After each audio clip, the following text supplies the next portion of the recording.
વિદ્યાર્થી મિત્રો ધોરણ 7 વિષય સંસ્કૃત વિષય તમે પહેલા એક વર્ષથી ભણતા આવો છો.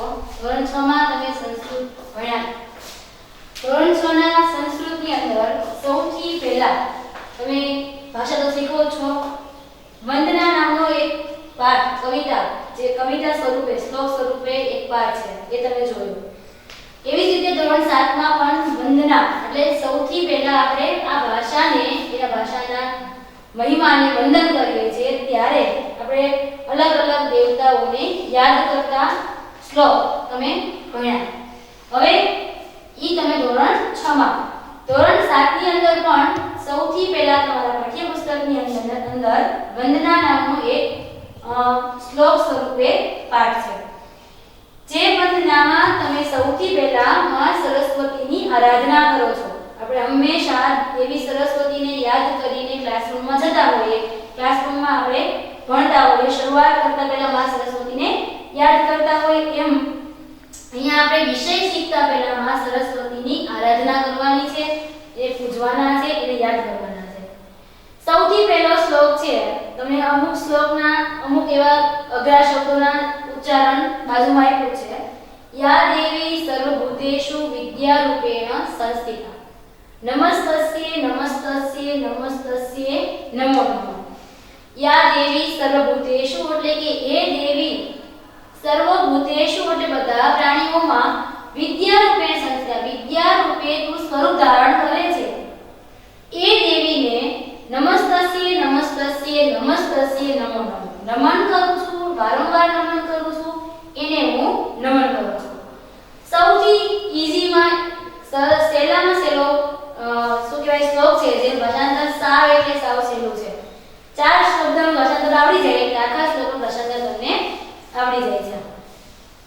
ત્યાર પછી આપણે થોડોક સંસ્કૃતનો મહિમા ગાવાનો છે કે જે સરસ્વતી માતાની આપણે આરાધના કરીએ છીએ એ સંસ્કૃત માતા છે, એને પણ આપણે યાદ કરીએ. શું કહે છે બીજો શ્લોક કે પઠામી સંસ્કૃતમ નિત્યમ વદામી સંસ્કૃતમ સદા ધ્યાયામી સંસ્કૃતમ સમ્યક વંદે સંસ્કૃત માતરમ.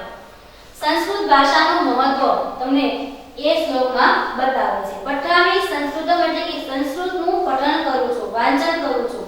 નિત્ય વદામી હંમેશા સંસ્કૃત બોલું છું. સંસ્કૃતમ સદા હંમેશા સંસ્કૃતમય રહું છું. ધ્યાયામી સંસ્કૃતમ સંસ્કૃત ભાષાનું સંસ્કૃત માતાનું હું ધ્યાન કરું છું. સમ્યક વંદે એને સમાન વંદન કરું છું. કોને? તો સંસ્કૃત માતા સમાન જેને માતા સમાન સંસ્કૃત ભાષાને હું વંદન કરું છું. એ સંસ્કૃતનો મહિમા તમે જોયો.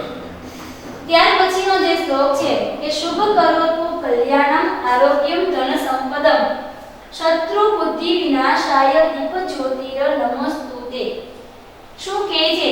મિત્રો સંસ્કૃત એક એવી ભાષા છે કે જે ભાષાંતર તમે કરો તો લીટી ટુ લીટી ભાષાંતર થતું નથી. હા, શબ્દનો અર્થ તમને આવડતો હોય તો ઘણી વખત આપણે છેલ્લા શબ્દને ભાષા ગોઠવવા માટે ગોઠવો તો કહે છે કે દીપ જ્યોતિ નમસ્તુતે. દીપ પ્રગટાવનારીને આપણે નમન કરીએ છીએ. શું કામ નમન કરીએ છીએ? તે શુભ કરો તો તે આપણું શુભ કલ્યાણ કરે છે, મંગળમય આપણને બનાવે છે. કલ્યાણમ એટલે આપણું કલ્યાણ કરે છે.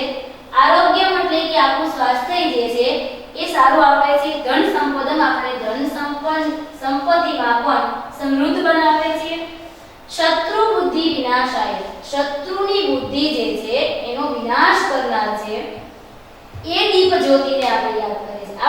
આપણી ઉપર કોઈ દ્રષ્ટિ રાખતું હોય, આપણી ઉપર કોઈ આપણો શત્રુ હોય, એની બુદ્ધિનો પણ માં છે એ વિનાશ કરનારી છે. એવી દીપ જ્યોતિ સમાન દેવી સરસ્વતીની આપણે આરાધના કરીએ છીએ. મુખ ત્યાર પછીનો છેલ્લો શ્લોક છે. મુખ કરોતિ વાચાલ પંગુ લંઘયતે ગુદિમ યત કૃપા તમઃ વંદે પરમાનંદ માધવ. પરમાનંદ માધવ બધા દેવોના દેવ પરમાનંદ માધવ જે છે એને વંદન કરતા આપણે કહીએ છીએ કે મુખ કરોતિ એટલે કે જે મૂંગો માણસ છે એને મુખ કરોતિ મૂંગો જે છે એને વાચાલ આપે છે એટલે કે એને બોલતો કરે છે. એ શક્તિ કોની છે? પરમાનંદ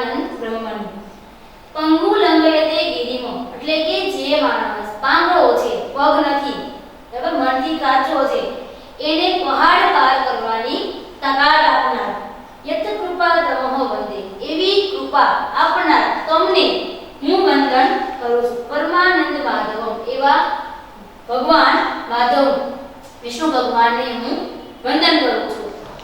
મિત્રો, આ ચારે ચાર શ્લોક છે એનું ભાષાંતર સારી રીતે તમારે કરવાનું છે. એના શબ્દો તમને બાજુ ઉપર આપ્યા છે.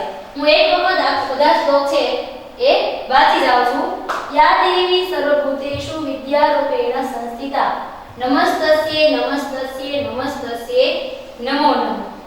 ત્યાર પછીનો જે શ્લોક છે, પઠામિ સંસ્કૃતમ નિત્ય વદામિ સંસ્કૃતમ સદા ધ્યાયામિ સંસ્કૃતમ સમ્યક વંદે સંસ્કૃત માતરમ.